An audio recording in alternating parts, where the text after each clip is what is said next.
Hey guys, welcome to Off-Road Engineered, Steps to Podium's new segment.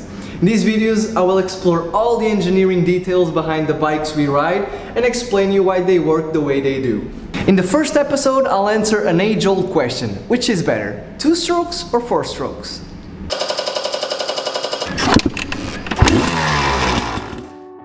This has always been a huge debate among riders and fans. Some say 2 strokes are the best, and others fight tooth and nail, saying that the 4 strokes are king.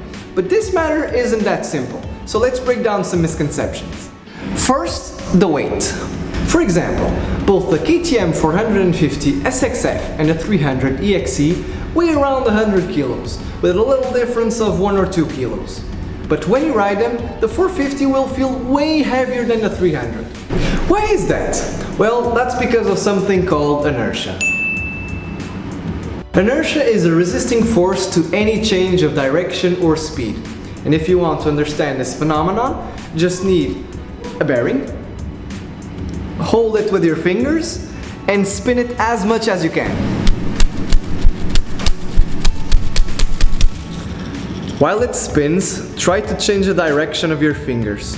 You'll feel something opposing your movement, right? The quicker it spins, the harder it will be to change the direction of your fingers. And between the 2 strokes and 4 strokes, there's a big difference when it comes to rotational inertia. A 2-stroke engine only has the piston, the rod, the crankshaft, and all their bearings. On the other hand, the 4-stroke engine has the piston, the rod, the crankshaft, the valves, the camshaft, the timing chain, and all their bearings. That's a lot more things spinning and moving around compared to the 2 strokes, and also creating more resistance. Because of that, 2 strokes will feel a lot more nimble at low speeds, but since they don't have so much rotational inertia, at high speeds will suffer from greater instability. And now, the second misconception: the power. A lot of people say that the 2 strokes are more powerful than the 4 strokes, but, and sorry if this will be disappointing, that isn't necessarily true. What a 2-stroke engine has is a higher power output compared to the 4 strokes, but is way less efficient. The 4-stroke, as the name implies, has 4 different strokes in order to complete a full power cycle: intake, compression, explosion, and exhaust. The 2-stroke takes half the strokes to do the same, because it has 2 of them working at the same time: intake and exhaust, and explosion and compression. The 4-stroke engine can dedicate one entire stroke to each step, meaning that the compression can be higher, which leads to a better and more powerful combustion. The 4-stroke engines are also more efficient.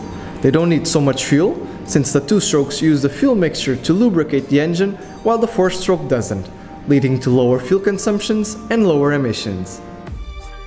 While the 4-stroke is doing 1 full power cycle, the 2-stroke is doing 2, and that's why it feels more powerful.